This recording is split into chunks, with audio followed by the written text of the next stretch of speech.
성경에 몇 가지 아는 것보다 그거를 아는 게 더 중요한 거거든요. 우리가 따로 이렇게 교회를 하고 따로 모여서 이 하나의 성경, 하나님께서 한 번 전달해 주신 성경을 믿고 따로 모이는 이유가 분리되기 위해서 그렇게 되는 거잖아요. 근데 그거의 출발점이 돼줘야 되거든. 그게 기본 바탕이 돼줘야 됩니다. 그래야, 내 신앙의 이 믿음의 행로가, 그죠? 믿음의 행로가 바른 거구나 하는 거를 출발점을 인지를 하고 출발해서 그 행로를 쭉 나가는 게 중요하다는 거예요. 그거를 설명을 하기 위해서 목사님도 그런 쪽으로 이렇게, 지금 현재가 돌아가는 게 과거에도 있었고, 또 빙글빙글 돌아가서 또 현재 이제 또 그런 현상이 살살 또 나타나는 거거든요. 그래서 그게 이제 아무리 교리를 내가 많이 알아도 역사를 모르면은 내 정체성을 알 수가 없거든요. 내 안에 있는 나의 정체성이 과연 뭘까? 하나님이 요구하는 이 정체성을 내가 이 안에 담고 하나님을 향해서 나아가느냐? 내 정체성도 모르고 그때 순간마다 그게 그렇지 맞지 뭐 이렇게 해서 나아가느냐, 이거 차이거든요. 더러운지 더럽지 않은 건지 보이잖아.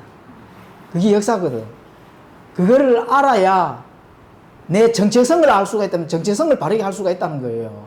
그래서 역사 공부를 하는 거거든. 물론 우리가 이 국가적인 것도 그 한국에 대한 역사의 정체성을 바르게 알아야, 거짓된 게 없이 바르게 알아야 조선왕조 500년 동안에 왕들이 쌓아놓은 똥을 정말 더럽구나, 이걸 알아야 내가 거기에서 피해갈 거 아닙니까?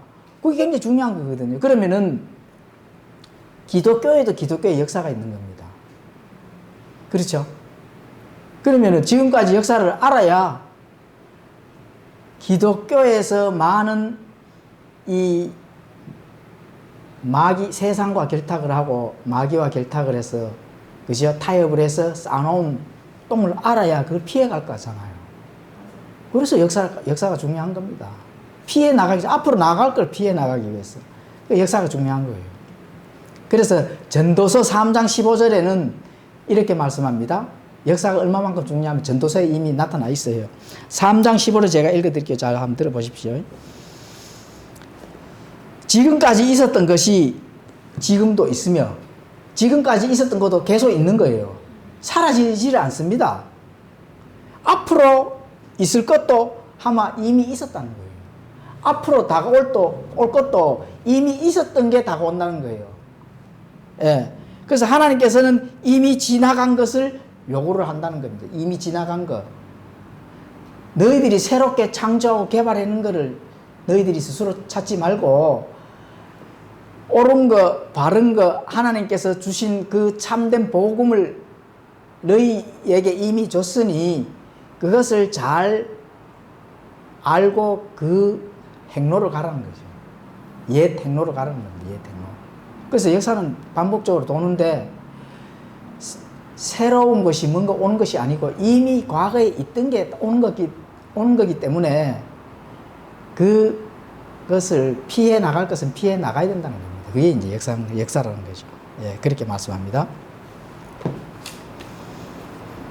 자, 오늘 오후에 성경을 우리가 공부를 해 볼 거는, 오늘의 제목은 진리의 지식을 받은 뒤에 고의로 죄를 지으면, 히브리서 10장 26절에서 39절까지 공부를 한번 해 보도록 하겠습니다.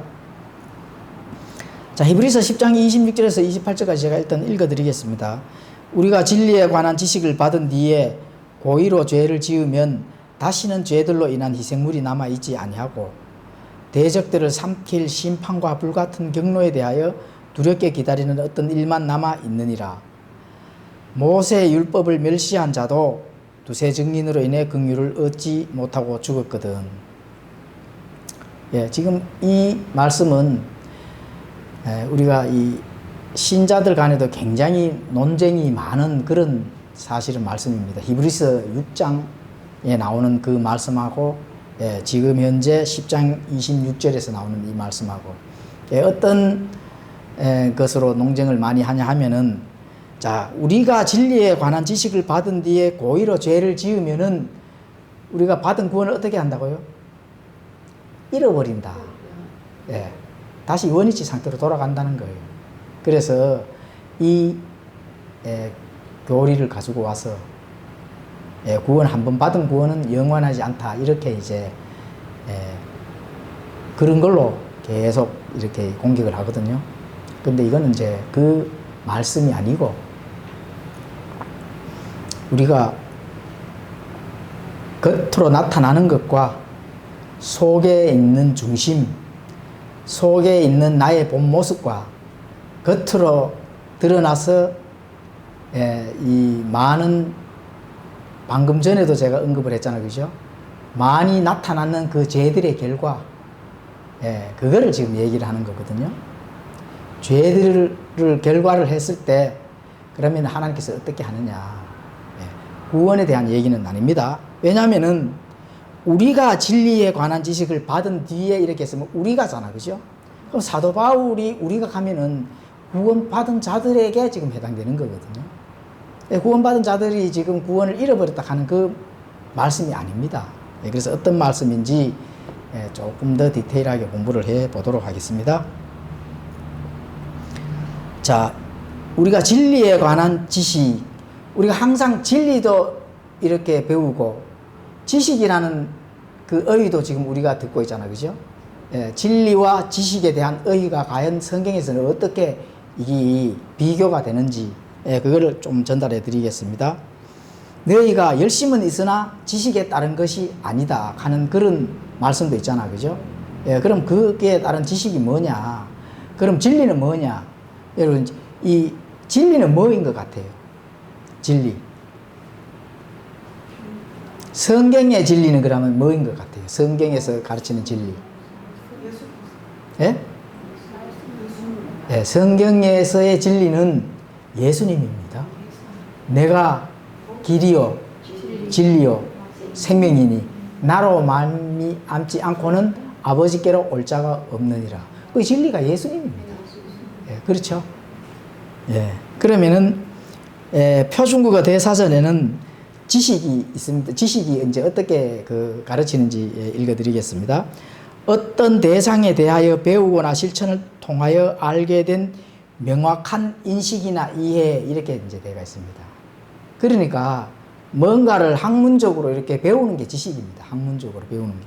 그럼 진리는 참된 이치, 그냥 이거는 표준국어 대사전에서 나오는 겁니다. 그리고 참된 도리, 마땅히 해야 될, 마땅히 바르고 옳은 것에서를 나타내는 그 이치를 가지고 진리라고 하는 거거든요. 그래서 이제 그렇게 가는데, 이게 이제 우리가 진리를 깨닫다, 진리를 찾다, 뭐 이렇게 이제 학문에서는 그렇게 가르치잖아요, 그죠? 그 표준국어 대사전은 그렇게 나오니까. 자, 그러면은 성경에서의 이 지식과 진리는 이제 이 성경에서는 예수 그리스도입니다, 그죠? 예수 그리스도. 그러면은 이제 우리가 진리에 관한 지식을 받은 뒤에 했으니까, 지식이 어디서 나왔다고요? 진리에서 나왔다는 거거든. 진리에 관한 이렇게 되어 있으니까, 그죠? 그게 이제 지식이, 그러면 예수 그리스도에서 나온 그 지식, 이렇게 볼 수 있잖아요, 그죠? 맞죠? 그래서 이제 그 지식입니다. 그러면은 그 지식은 어떤 이제 이 명확한 인식이나 이해를 할 수 있는 어떤 암이거든요. 알아져 가는 거, 몰랐던 것을 알아져 가는 게 지식입니다. 그러면은 그 지식은 우리가 이 사람의 몸의 기관에서 어디에 저장되느냐가 사실 중요한 거거든요. 그럼 지식은 어디에 저장돼요? 지식은 그렇죠. 지식은 머리에 저장되는 겁니다. 많은 정보를 우리 기계에는 어디에 저장을 해요? 컴퓨터에 하드웨어에 저장되잖아. 그죠? 예, 그렇죠. 그래서 지식은 머리에 저장된다. 이거 좀 인지를 꼭 하셔야 됩니다. 머리에 저장돼요. 진짜 머리에 저장돼요. 예, 다른 데 저장되는 게 아니고. 그러면은 이게 이 머리에 저장되는데 이 지식이 머리에서 정보를 처리할 수 있는 기관입니다. 머리가. 예, 그렇죠. 그러면은 그 정보를 처리하는데 논리적으로 또 분석도 하고 판단도 하고 명령도 합니다. 머리에서. 맞죠? 우리 가만히 생각해 보면은 아, 그렇구나. 내가 머리에서 명령하는 대로 내가 움직이잖아요. 머리에서 A를 명령하는데 B를 움직이나요? 아니거든요. 머리에서 A를 명령하면은 내 몸은 어떻게 돼요? A로 움직이는 겁니다. 그래서 머리에서 그 저장이 되는데 그게 명령을 하는 기관이다. 그렇죠? 그런데 자, 중요한 게 있습니다. 의지와 상관없이 관성적으로 정보가 처리될 수가 있다 하는 거 반드시 기억을 하셔야 됩니다. 의지와 상관없이. 의지는 머리에 있어요? 내 마음에 있어요? 예? 의지는 마음에 있어요. 그러니까 머리 따로 마음 따로가 있다는 거예요. 그게 관성적으로 그렇게 된다는 겁니다. 예, 관성은 뭐냐 하면은 이미 차가 속도가 이렇게 나면은 시동이 꺼져도 차량이 이 시동이 꺼져서 이 관성에 의해서 계속 가잖아요. 그게 관성이거든요. 자, 그래 되면은 그걸 이제 우리가 기계적으로 비유를 하게 되면은 오래되고 녹슨 나사는 빠지지 않는다. 맞죠? 오래되고 녹슨 나사는 안 빠져요. 그래 되면은 안 빠지면 어떻게 돼요? 관성적으로 그 행동을 할 소지가 많다. 예, 이게 무슨 말이냐 하면은 내가 내 안에 있는 진리에서 나오는 지식을 바르게 잘 넣어 놓지 아니하면은 오래되고 녹슨 많은 그 나머지에 들어있는 저장된 이 성경과 상관없는 또 진리와 상관없는 그런 많은 세상의 지식들이 관성적으로 그쪽으로 갈 수밖에 없다 하는 거예요. 예. 그래서 나와 내 의지와는 상관없이 그쪽으로 몸이 먼저 갑니다. 몸이. 예. 그래서 죄를 짓는 확률이 높다는 겁니다. 그렇죠. 그런데 많은 사람들이 진리에 관한 지식이 들어오면은 그걸 어떻게 하든지 녹슨 거를 빼내야 돼요. 빼내지 않으면은 관성적으로 녹서서 안 빠진 거기에서 나온 많은 이 가치들로 갈 수밖에 없습니다. 그게 나도 모르게 그렇게 간다니까요. 예. 나도 모르게 그렇게 가는 거예요. 그게 굉장히 위험한 일이죠. 자, 그래서 진리는 마음에 저장이 됩니다. 예, 진리는. 그러면은 진리는 마음에 저장되는데, 자, 잘 들으셔야 됩니다. 진리에서 나오는 지식이 먼저 저장이 될까요? 아니면은 그냥 진리가 마음에 바로 저장이 될까요? 예? 예, 순서가 지식이 먼저 머리에서 저장이 되는 겁니다. 머리에서 판단 또는 이제 이 논리 여러 가지 일단 그런 것들을 인식 그 다음에 분석 이런 거를 안 하고 내가 행동 안 할 일은 전혀 없거든요. 그래서 순서는 반드시 머리에서 지식이 들어가서 그 지식이 내 안에서 이 마음 양심에서 교통 정리를 한다 하는 거 꼭 인지를 하셔야 됩니다. 예, 그래서 항상 머리에서 명령을 받아서 움직이지 사람이 생각 없이 뭐를 이렇게 하게 되면은 그거를 속된 말로 뭐라 해요? 예, 보통 세상 사람들이 하는 얘기가 뭐예요? 여기 얼 빠졌다 하잖아요. 얼 빠졌다. 얼 빠진 사람이다 가잖아 우리가 속칭. 예. 그게 이제 머리에서의 어떤 이 명령을 통하는 게 아니고 즉각적으로 행동을 하는 거. 계산 없이, 판단 없이, 인지 없이 즉각적으로 행동을 할 수도 있습니다. 그런데 그 사람들이 아무리 생각해도 상식적이지 못하기 때문에 그걸 그 사람이 뭐라 하는 거예요? 얼 빠졌다 하는 거예요. 예. 지금 지식과 진리가 과연 성에서 어떻게 가르치는지 사람이 우리가 영혼육을 배우잖아요. 영혼육, 이 삼위로 된 우리의 인격체를 지금 배우고 있거든. 그래서 반드시 이걸 알고 계시면은 모든 것을 서투르게 판단을 한다든지, 다시 말하면은 어떤 지식을 머리의 하드웨어에서 판단, 그 다음에 인식하지 아니하고 바로 즉각적으로 행동을 해버리면은 이제 얼빠진 사람이 안 된다는 거죠. 그죠? 예, 그래서 우리가 공부를 하는 겁니다. 그래서 마음에 이제 진리는 마음에 저장이 되는데 바로 진리가 마음에 저장이 되는 것이 아니고, 예, 지식을 통해서 우리가 마음으로 그걸 내려와서 그것을 다시 말하면 그래서 진리는 깨닫는다 하는 거거든요. 무슨 뭐 어디서 도를 닦고 이런 깨닫는 게 아니라 마음이 옳고 그름을 잘 판단을 해서, 예, 그걸 받아들인다는 거거든요. 예, 그걸 심는다는 거예요. 예. 예, 그래서 정보를 받아 실행하는 기간인데 마음에 이미 들어와 있는데 실행은 그게 이 진리는 이 마음에 저장되는데 마음에 저장된 거는 반드시 실행하는 기간입니다. 그게 내가 마음 먹었으니까 하는 거잖아요. 마음을 먹었는데 하지 않는 거는 뭐죠? 마음은 먹었어. 그러면 실행은 안 해. 그게 뭐예요? 그게 이제 오늘 제목이죠. 진리의 지식을 받은 뒤에 고의로 실행을 안 움직이는 거. 그러면은 죄를 안 지으면 되지.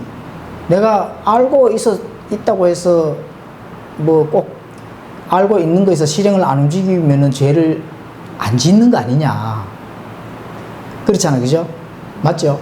그러면은 죄를 안 짓는데 그 무슨 상관이냐. 이렇게 하실 것 같잖아요. 지금부터 가르쳐 드리겠습니다. 자, 정보 저장 처리 실행이 마음 먹은 대로 잘 움직여주는 것이 왜 중요하냐 하면은 히브리서 4장 12절에 그렇게 기록이 되어 있습니다. 히브리서 4장 12절 제가 읽어드리겠습니다. 우리가 늘 인용하는 문맥입니다. 히브리서 4장 12절 하나님의 말씀은 살아있고, 맞죠? 예. 또 권능이 있고, 그죠? 양날 달린 어떤 것보다도 예리하다. 그렇죠? 그리고 혼과 영과 및 관절과 골수를 찔러 둘로 나누기도 하며, 그죠? 예, 그러니까 사람들의 이 내부에 있는 모든 장기들을 골수까지 찔러 나눌 수 있는 분은 하나님이시라는 거잖아. 그죠? 그리고 혼 보이지도 안 하잖아요. 영 안 보이잖아요. 이런 것도 나눈다는 거잖아. 그렇죠? 또 마음의 생각과 의도를 분별하는 분이시니, 그러니까 속 중심을 분별을 하신다는 거거든. 자, 여기서 중요한 게 있습니다. 자, 분별을 한다. 이 말씀을 잘 들으셔야 됩니다. 분별한다. 네, 분별. 자, 분별은 뭐죠? 분별. 네? 그렇죠. 그 옳고 그른 걸 판단하는 거가 뭐 틀린 말은 아니에요. 옳고 그른 거를 판단을 하는 게 틀린 말은 아닌데, 자, 하나님이 잘 들으셔야 됩니다. 하나님의 마음과 생각의 의도를 분별하니까 하나님의 마음과 생각을 나는 옳고 그름을 판단해서 자, 옳은 것을 가지고 있네 해서 하나님이 그칠까요? 예? 그러면은 분별이란 말이 굉장히 역할 중에 10분의 1도 못하는 역할 그 어휘밖에 안 됩니다. 이 분별이라는 이 어휘를 하나님께서 왜 사용을 하셨느냐? 이거의 어근은 판단이 맞아요. 판단을 하시고 분리를 시키신다. 이렇게 아셔야 됩니다. 분리를 시키신다. 너 잘했어. 잘했는 사람 쪽으로 분리를 시키고, 너 못했어. 못내는 걸로 따로 또 분리를 시킨다. 우리의 속 중심을 가지고 있는, 내가 바깥에서 이 행위를 안 했기 때문에 죄를 안 지어서 이거가 안 된다는 거예요. 분리를 시킨다. 분리시켜서 따로 심판을 하신다는 거예요. 심판이라는 이 어근이 들어가 있어요. 제가 사실 다 찾아봤습니다. 분리를 해서 심판을 하신다. 그러니까 행위를 안 해도 네가 무슨 마음을 먹었는지도 분리해놓고 따로 그걸로 심판을 하겠다는 거거든. 예, 그렇기 때문에 하나님의 이제 우리가 지금 공부했는 이 26절 이름이 진리에 관한 지식을 받은 뒤에 알고 있는데 고의로 죄를 지으면은, 자, 알고 있는데 나는 이게 하나님께서 이렇게 하라고 명령을 내. A라는 명령을 나왔어요. 그럼 하나님이 A라는 명령을 받았으면 하나님을 기쁘게 하시는 일이 A라는 걸로 순종을 하면 되잖아요. 그런데 A라는 명령을 받았어. A라는 진리를 깨달았어. 그런데 저 거리가 먼 C, D, 하나님이 기뻐하지 아니하는 행위를 해. 이건 당연히 하나님에게 진노를 쌓게 되겠죠. 왜 진노를 쌓느냐? 알고 있는데 고의로 죄를 지으니까. 알고 있는데 고의로 죄를 지으면 어떻게 안 되겠습니까? 사함을 못 받는다. 예? 대적들을 삼킬 심판과 불만 남아 있는 거지, 거기에 대한 희생물은 더 이상 없다. 예. 그러니까 너를 위한 용서는 더 없다는 겁니다. 고의로 죄를 짓는다면. 그런데 자, 그건 당연히 바깥에 아마 이미 나타나는 행위로까지 갖는 사람들은 당연한 거고, 그죠? 예, 당연한 거고, 지금 여기에서 이렇게 보시면은 진리에 관한 지식을 받은 뒤에 하나님이 히브리서 4장 12절이라는 말씀을 미리 줬잖아요. 그렇죠? 마음과 생각과 의도를 어떻게 한다고요? 분별한다. 분별이 뭐라고요? 분리를 시켜갖고 행위를 안 했더라도 네 생각과 의도가 옳은 판단으로 가지고 있는지, 아니면은 옳은 판단을, 옳은 진리의 지식을 받은 뒤에 그거를 소홀히 하고 그냥 거기서 그 말씀대로 이 실행을 움직이지 아니한 것조차도 나누어서 심판을 하신다, 이런 뜻이거든요. 예, 거기까지 가주셔야 된다는 겁니다. 예, 그래서 그게 분별이라는 의의가 바로 그거예요. 그러면 이 말씀은 하나님이 하나님 다음으로 심판을 하시는구나, 이게 아니고 속속들의 심판을 한다 하는 걸로 그대로 지금 가르쳐 주고 있잖아요. 예. 그래서 진리와 지식이 그만큼 중요하다 하는 것을 지금 나타나는 거거든요. 자, 신명기 30장 19절에는 또 이렇게 말씀합니다. 내가 이날 하늘과 땅을 불러 너희에게 증거로 삼는다. 자, 하늘과 땅을 불러서 그걸 증거로 삼는다. 우리가 우리의 어떤 숨어서 행한 의도나 죄에 대한 결과를 숨길 수 있어요, 없어요? 없다는 거거든. 신명기 30장 19절. 그렇게 이제 말씀합니다.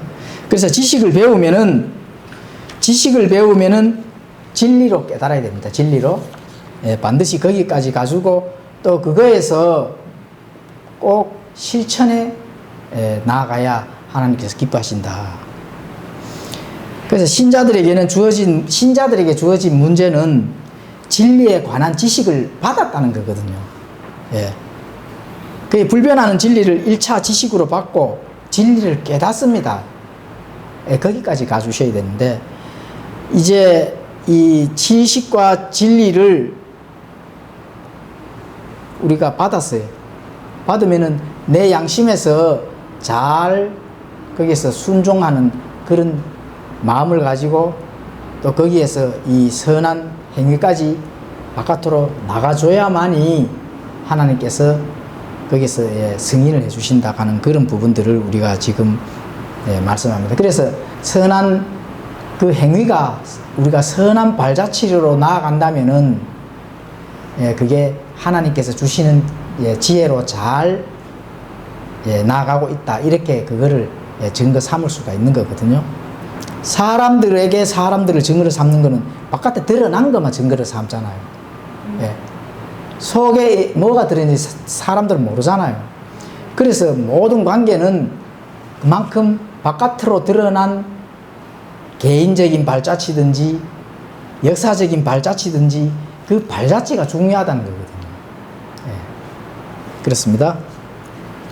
자, 그런데 이제 지식을 받고 양심에서 기능을 합니다. 그 양심이 기능이에요. 사실은 펑션, 기능이고 결과는 진리로 나타난다는 거죠. 진리. 그러니까 우리가 예수님을 닮아간다 하는 말이 거기에서 이 통용이 되는 말이거든요.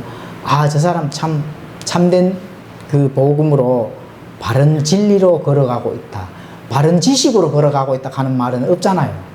바른 진리를 깨닫고 바르게 나아간다 하는 게 그 결과론적으로는 그게 이 내 안에 있는 양심의 기능이 잘 작동을 해서 진리의 그 예수님의 모습다운 그런 모습으로 우리가 발자취를 걸어간다 하는 것을 바깥에 보여지는 겁니다.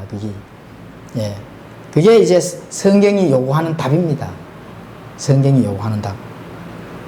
그런데 지식이 양심으로 받았어요. 양심으로 이 뇌에 저장이 되고 양심에서 받았어. 근데 그 양심이 비진리로 나타난다면 어떻게 돼요? 그거는 어디에서 요구하는 답이죠? 비진리로 나타난다면은 세상이 요구하는 답을 결론은 냈다는 거죠. 세상이 요구하는 답. 그래서 세상이 요구하는 답과 일치가 되면은 그 결과는 죄들로 인한 희생물이 남아있지 않았다는 거예요. 하나님께서 이미 끝을 냈거든요. 너를 위해서 다시 내가 뭔가 십자가에 박히고 너를 위해서 희생 헌물로 내가 다시 드릴 그런 헌물이 남아있지 아니하다. 그러면은 다시 희생 헌물이 남아있지 아니하니까 그럼 어떻게 돼요? 대적들을 삼킬 심판과 불같은 경로에 대하여 두렵게 기다리는 어떤 일만 남아있다는 거죠. 무서운 심판, 하나님의 무서운 심판의 손 아래에 떨어진다는 겁니다. 그 일만 남아있다는 거예요. 그래서 성도의 몸은 지식을 받아서 진리를 수행하는 기능입니다. 기능. 그 진리로 드러나야 된다. 진리로 드러나야 돼. 우리가 참된 진리, 참된 복음으로 드러나야 된다는 겁니다. 그래서 비진리와는 타협할 수 없는 몸이 되어야 된다는 거죠. 우리가 이 성경에 구약의 성경이 나오는 그 사례들을 한번 몇 가지 보겠습니다. 유대인들은 지금 이 성경 시대에 히브리서, 이 사도 바울이 히브리서를 기록하는 그 유대인들, 예수님을 믿고 그리스도인이 된 그 유대인들이 율법으로 돌아가려고 하는 그 기능이 이제 작동이 된 거예요. 그렇죠? 자, 다윗은 어떤 기능이 작동됐습니까? 우리의 아내를 범할 그런 기능을 작동시켰잖아요. 그렇죠? 자, 그리고 또 바리새인들은 스데반을, 스데반 집사를 돌로 쳐 죽였잖아. 그죠? 그런 기능이 작동된 겁니다. 또 가룟 유다는 예수님을 팔 기능을 작동을 시킨 거거든요. 그거는 바깥에서 실행이 된 거는 어디서 나온다고요? 마음에서 나온다. 진리에서 나온다. 진리를 받은 자가 그러니까 진리를 받은 뒤에 고의로 죄를 짓는 거를 지금 공부를 하고 있잖아요. 진리를 받았어. 진리의 지식을 받았어.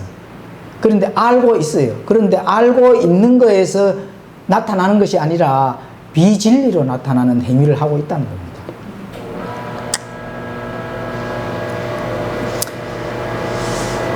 그래서 10장 29절에는 하나님의 아들을 발로 밟고 자기를 거룩히 구별한 언약의 피를 거룩하지 않은 것으로 여기며 은혜의 영께 무례히 행한 자가 당연히 받을 것으로 생각되는 그 형벌은 얼마나 더 극심하겠느냐 너희는 생각해보라.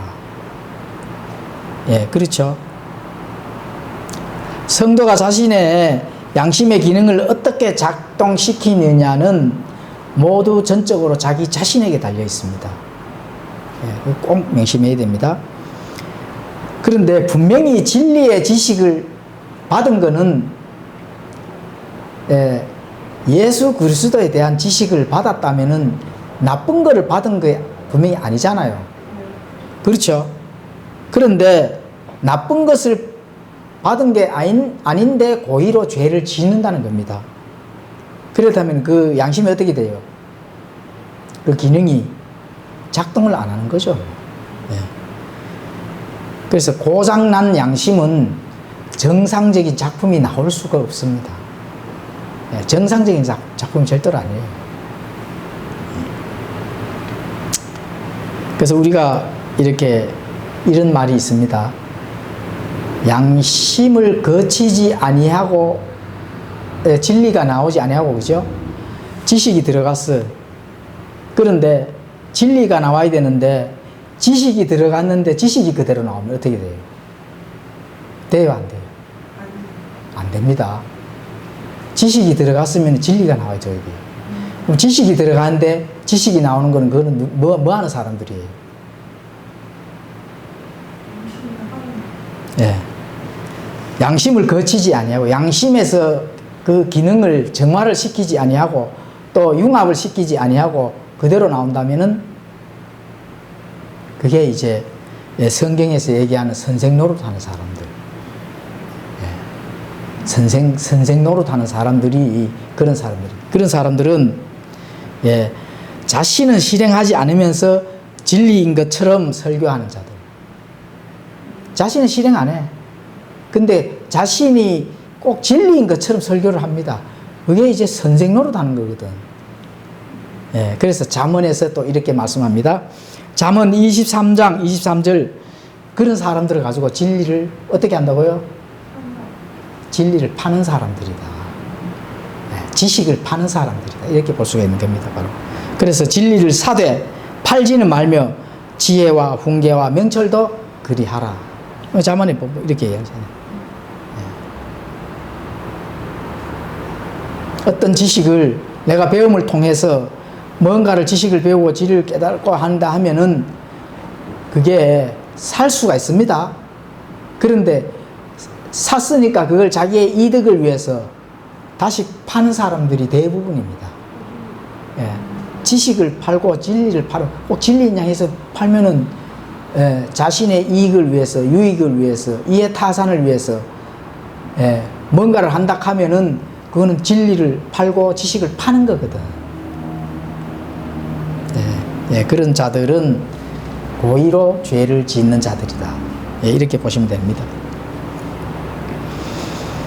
사도행전 17장 30절에는 하나님께서 이같이 무지하던 때를 눈감아 주셨으니 이제는 모든 곳에서 모든 사람에게 회개하라고 명령을 한다. 그렇죠. 사람이 지식이 없는 자들은 무지하다 이렇게 말하거든요. 무지하다 하는 그 말을 상대방을 깎아내리는 그런 말은 어휘는 아닙니다. 무지하다. 아는 게 없다는 거거든요. 그 아는 게 없으니까 지식적인 것이 아니기 때문에 그냥 무지하다 하는 거거든. 그 무지한 것도 하나님께서 그게 이제 죄로 간주를 하죠. 자, 하나님의 아들을 발로 밟고, 이 정도 경고는 십자가에서 못 박은 유대인들보다 더 강력한 죄악이다. 하나님의 아들을 발로 밟을 정도의 그 표현으로 해서 고의로 죄를 짓는다면은 그렇습니다. 거룩히 구별한 언약의 피를 거룩하지 않은 것으로 여기며, 이게 뭐예요? 이 신성모독죄거든요. 예수님께서 예수님의 그 십자가의 그 피로 우리가 값없이 구원받았는 것을, 그것을, 거룩하지 않은 것으로, 아예 값 없이 그냥, 아예 아무 그 가치도 여기지 아니하는 그 정도로, 예, 그게 바로 신성모독죄다. 자, 고의로 죄를 짓는 이유가 뭘까요? 고의로 죄를 짓는 이유. 예, 그렇죠. 지식으로 높아졌기 때문입니다. 오늘 오전에 설교 들었잖아요. 자, 독일에 유학만 갔다 오면은 자유주의 신학으로 성경을 무너뜨리잖아요. 이게 뭐예요? 성경 위에 올라서는 이유가 뭐예요? 자기 지식이 높아졌기 때문에. 예, 그래서 그렇습니다. 예, 그렇죠. 자, 그래서 시편 이 51장 17절에는 하나님께서 구하시는 희생물은 상한 영이라 오 하나님이여 상하고 통회하는 마음을 주께서 멸시하지 아니하시리이다. 그래서 이 통회하는 마음을 하나님께서 여기다, 그러니까 우리가 안에 있는 마음이 어떤 마음으로 되어 있는지, 예, 어떤 마음으로 가지고 있는지 그것을 하나님께서는 이미 히브리서 4장 12절 마음과 생각과 의도를 분별해 놓는다는 거거든요. 따로 딱 분리해서, 예, 내가 뭔가 행위를 안 했더라도 그 속 중심에 있는 참된 복음이 아니고 비진리와 안에 아마 타입이 되어 있는 그 속 중심에 뭔가를 가지고 있는 그것까지도 하나님께서 따로 분리해서, 예, 심판을 하신다. 이렇게 이제 보시면 되는 거죠. 자, 구약 백성들이 고의로 죄를 짓게 되면은 어떻게 되느냐? 신명기 17장 12절에 보면 이렇게 되어 있습니다.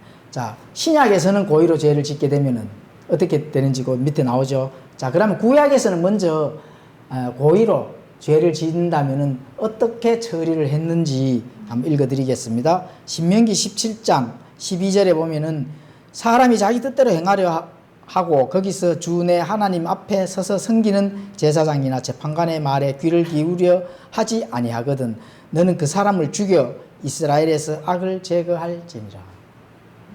예, 그 사람을 즉각 어떻게 한다고요? 죽이라는 거예요. 예. 그러니까 이제 율법을 준행하기 위해서 제사장이 이렇게 하는데 그 말을 듣지 아니하고, 예, 이제 그 말에 귀를 기울이지 아니하는 자들은 그냥 즉각 죽이라는 거거든. 그렇죠? 예.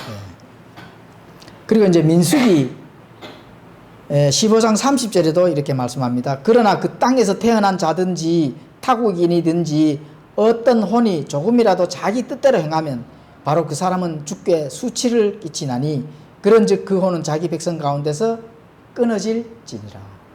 그래서 구약에는 자기 뜻대로 하고 고의로 그 진리들을 이제 받아서 명령을 따르지 아니하면 어떻게 한다고요? 목숨을 이렇게 죽이는 겁니다.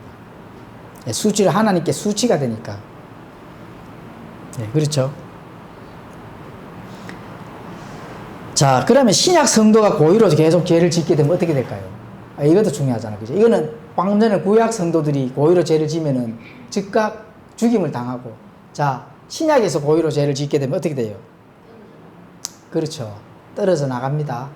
야, 히브리서 6장, 우리가 히브리서 6장도 공부를 했죠. 6장 4절에. 야, 히브리서 6장 4절에서 6절을 일단 공부를 했으니까 읽어드리겠습니다.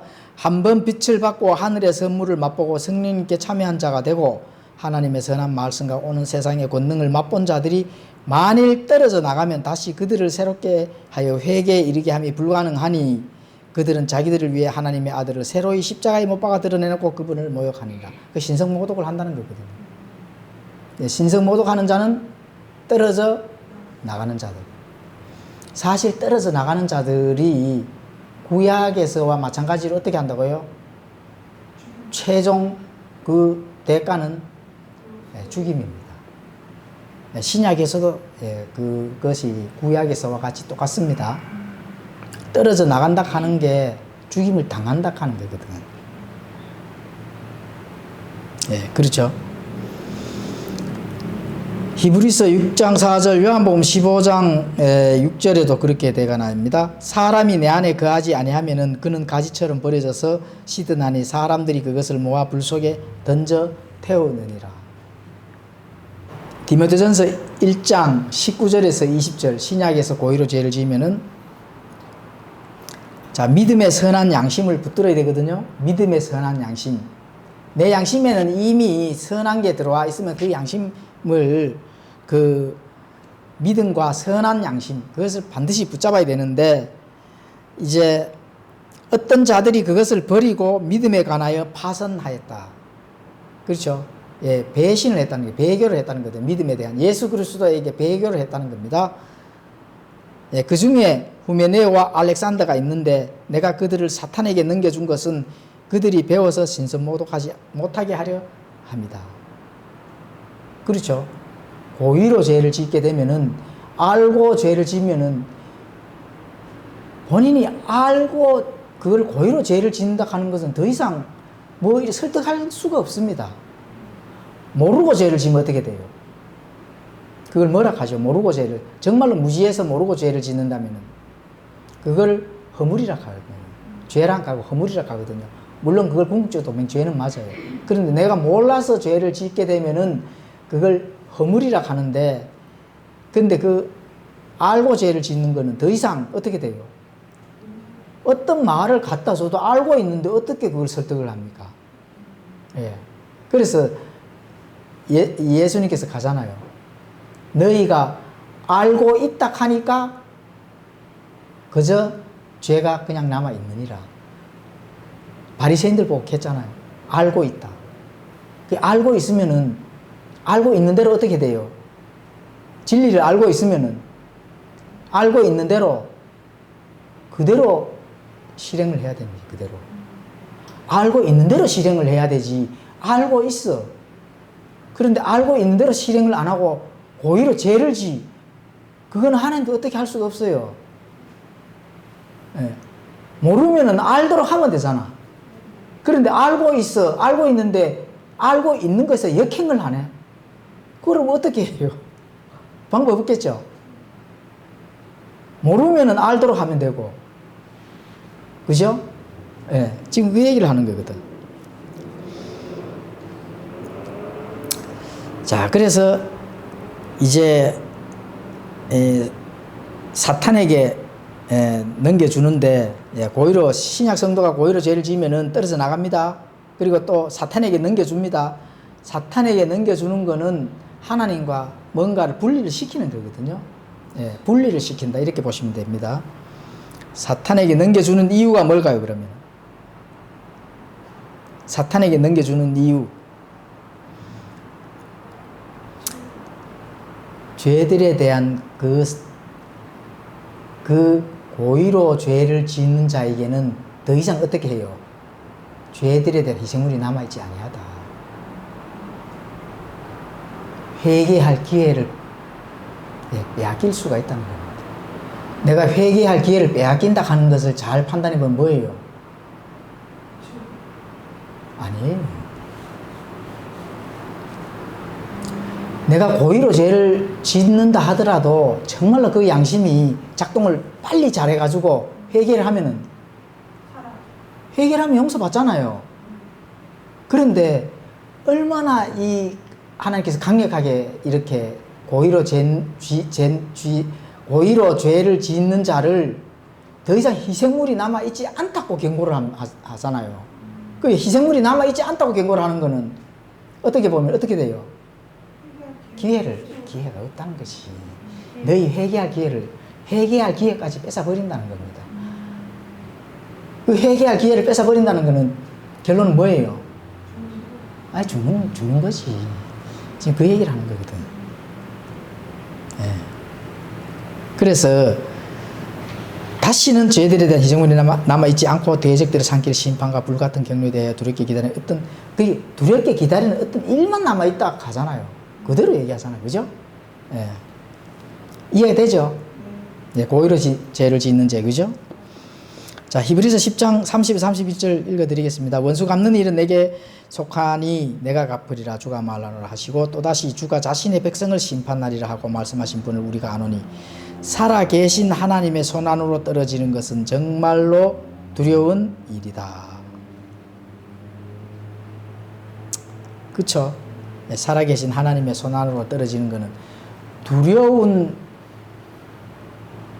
심판의 그 손안에 떨어지는 것은 정말로 두려운 일이라는 것을 반드시 인지를 하셔야 됩니다. 그렇죠. 시편 50편 22절을 읽어드리겠습니다. 하나님을 잊어버리는 자들아 이제 너희는 이것을 깊이 생각할지어다. 그렇지 아니하면 내가 너희를 갈기갈기 찢으리니 건질 자가 없으리라. 자, 하나님을 잊어버린 자들아 하는 것은 잊어버리기 전에 하나님을 어떻게 했다고요? 알고 있었다는 거잖아요. 처음부터 몰랐는데 잊어버렸다는 이 용어를 사용 안 하거든요. 정백지 아니면 하나님 알고 계셨잖아요. 그죠? 잊어버리면 안 됩니다. 예, 절대로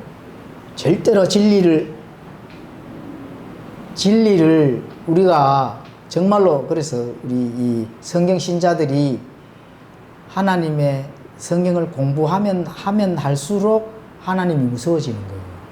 왜냐하면은 하나님의 그 진리를 알면 알수록 엄청난 무서움의 하나님으로, 그걸로, 그렇잖아요.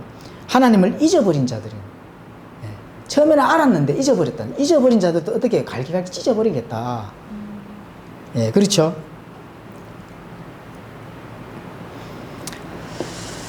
자, 하나님 백성들을 괴롭힌 많은 이교도들의 원수는 하나님에 속한 겁니다. 원수는 내게 있으니 내가 갚을 터이니 너희는 갚지 마라. 그렇게 말씀합니다. 자, 그래서 이스라엘 백성들이 고의적으로 짓는 죄에 대해서는 고린도전서 10장 1절에서 12절 잘 기록이 되어 있습니다.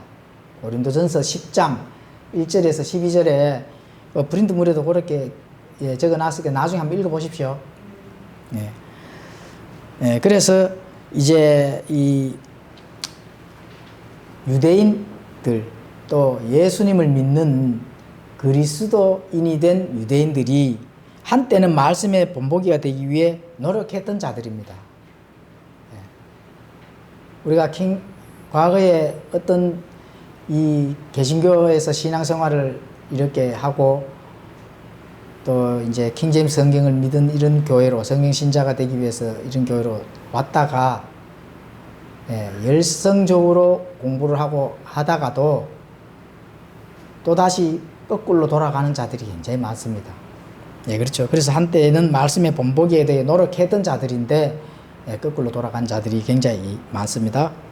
그래서 히브리서 10장 32절 34절 그러나 너희가 조명을 받은 뒤에 고난의 큰 싸움을 견디어냈던 이전의 날들을 회상해보라. 한편으로 너희가 비방과 고난으로 말미암아 구경거리가 되었고 다른 한편으로는 그렇게 취급받은 자들과 사귀는 자들이 되었으니 너희에게는 하늘에 더 좋고 영구한 실체가 있는 줄 너희 자신이 알므로 결박 중에 있는 나를 너희가 불쌍히 여겼고 너희 재산을 노력당하는 것도 기쁘게 여겼기 때문이라. 한때는 열심히 냈어요. 한때는 열심히 내고 뭔가 열심히 하려고 했는데 그것을 잊어버렸다는 겁니다. 잊어버리고 이제 자꾸 이 세상으로 눈빛이 돌아가는 거죠. 히브리서의 그때의 이 성경시 당시에는 율법으로 돌아가고 싶었던, 그죠? 이집트에서 탈출해서 광야에서 너무 고생을 하니까 이집트에서 종노릇을 하더라도 속박의 멍에를 쥐고 있더라도 고기도 먹고 맛있는 거 먹을 때를 기억을 하는 거예요. 그것과 똑같습니다. 자, 히브리서 35절을 읽어드리겠습니다. 그러므로 너희의 확신을 버리지 말라. 그 확신에 큰 보상의 보응이 있느니라. 내가 처음에 마음먹었던 열심을 내고 열심을 해야 될 그 마음은 어제나 오늘이나 동일한 그 예수님을 본받아서 그 마음의 확신을 믿음을 버리지 말라는 거거든요. 그렇죠? 그렇게 되면은 큰 보상을 하나님께서 보응해 주신다. 지금 그 말씀을 하시는 거잖아요. 그죠? 히브리서 10장 36절에서 30절 너희가 하나님의 뜻을 행한 뒤에 그 약속하신 것을 받기 위해서는 너희에게 인내가 필요하느니라. 조금 있으면 오실 분께서 오실 것이요 지체하지 아니하시리라. 그렇죠. 그러니까 아무리 어렵고 힘들어도 인내가 필요하다는 겁니다. 내가 나아가는 길이 고독하고 정말로 힘들고 지친 일이라 하더라도 인내를 하고 나아가다 보면은 하나님께서 반드시 보상의 보응을 해 주실 날이 있다. 그걸 확신을 하라는 거거든요. 예수님께서 지체하지 아니하시고 곧 오신다는 거거든. 그렇죠. 그래서 예수님께서 하루가 천년 같고 천년이 하루 같다. 이렇게 말씀하시잖아요. 베드로후서 3장 8절에서 9절에서 그렇게 말씀하잖아요. 그죠? 그것을 꼭 항상 이렇게 우리 마음속에 사실은 인지를 해야 되거든요. 하루가 천년 같고 천년이 하루 같다. 제가 읽어드리겠습니다. 그러나 사랑하는 자들아 주께서는 하루가 천년 같고 천년이 하루 같다는 이 한 가지 사실에 대하여 무지한 자가 되지 마라. 그래 여기서도 지식 그이 들어와서 진리로 잘 받아들이고 무지한 자가 되지 마라 하잖아요. 그렇죠? 주께서는 자신의 약속에 대해 어떤 사람들이 더디다고 생각하는 것 같이 더디지 아니하며 오직 우리를 향하여 오래 참으사 아무도 멸망하지 아니하고 모두 회개에 이르기를 원하시느니라. 누구라도 멸망하지 아니하고 회개에 이르기를 바라신다는 겁니다. 그렇죠? 고의로 죄를 지어서 결국은 희생물을 더 드릴 것 없이 그죠? 기회를 주지도 아니하고 어떤 두려움의 심판만 불같은 심판만 남기기 전에 모두가 회개를 하기를 원하신다는 겁니다. 그렇죠? 그래서 하나님의 그 두려운 손안에 떨어지지 말고 긍휼과 은혜와 위로와 기쁨을 함께 나눌 수 있는 그런 만날 날을 소망하며 기대하라는 거거든요. 그렇죠? 그래서 우리는 믿음의 발걸음으로 나가야 된다. 믿음의 발걸음. 그래서 히브리서 10장 38절을 이제 사도 바울은 그 말씀으로 매듭을 지으면서 믿음의 발걸음으로 확신 있게 배교하지 말고 나아가라는 거거든요. 그렇죠? 종교 통합을 한다느니 또는 WCC 찬성이나 어떤 그런 의지를 가르치는 교회 목사가 뭔지를 모르고 그 밑에서 쳐다보고 따박따박 그 영양분을 받아 먹으면은 어떻게 되겠어요? 안 되잖아요. 그렇죠. 그런 것을 판단의 공의로 잘 판단을 해서 정말로 하나님이 원하시는 그런 교회로 나아가서 참된 복음 안에서 기쁨을 누려야 된다. 그렇게 해야 됩니다. 히브리서 10장 38절을 읽어드리고 마치겠습니다. 이제 의인은 믿음으로 살리라. 그러나 만일 어떤 사람이 뒤로 물러가면 내 혼이 그를 기뻐하지 아니하리라. 그러나 우리는 뒤로 물러가 멸망에 이르는 자들에게 속하지 아니하고 믿어서 혼을 구원하는 자들에게 속하느니라. 믿음으로 혼들을 불쌍히 여겨서 그런 자들을 우리가 구원시키고 참된 복음을 전하는 자들에게 수준까지 이르러서 거기에 속한 자들에게 그렇지 않아요? 그죠? 속한 자들처럼 합당한 열매를 맺고 잘 구별된 그런 신앙의 노선을 가야 된다 하는 것이 지금 히브리서에서 주는 교훈이다. 이렇게 볼 수 있습니다. 기도하고 마치겠습니다.